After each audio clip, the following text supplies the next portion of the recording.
आज हूँ पवित्र महाशिवरात्रि जागर एवं शिव चतुर्दशी। यही चतुर्दशी हूँ सबुठार बड़ चतुर्दशी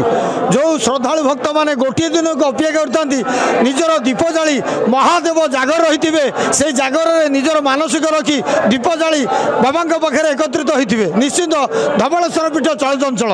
आज प्रति भोर 4 घटिका समय बाबा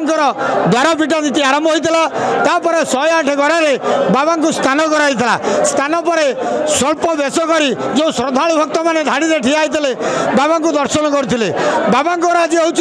दिव्य दुर्लभ वेश बड़ सिंहार वेश सहित समग्र भारत वर्ष को दर्शन देवे धवलेश्वर महाप्रभु। आज हूँ बाबा विशेषतः पूजा रही बाबा 4 प्रहर पूजा कर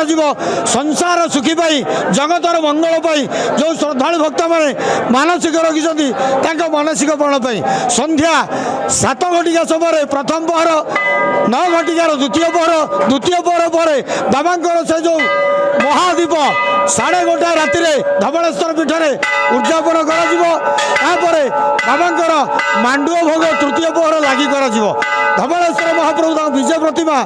बाहर को आसी बेढ़ा परिक्रमा करी बाबा से महादीप प्रज्वलन करेंगे मध्याह्न बाबा अर्ण डालमा खीरी खेचड़ी भोग लगी कर संध्यार संध्यावती बाबा दैनंदिन कार्यक्रम निश्चित कला बलदर धड़ा होकर नामकरण धवलेश्वर को दर्शन करूँ निजर मानसिक रखु बाबा धवलेश्वर समस्त मनस्कामना पूर्ण करेंगे।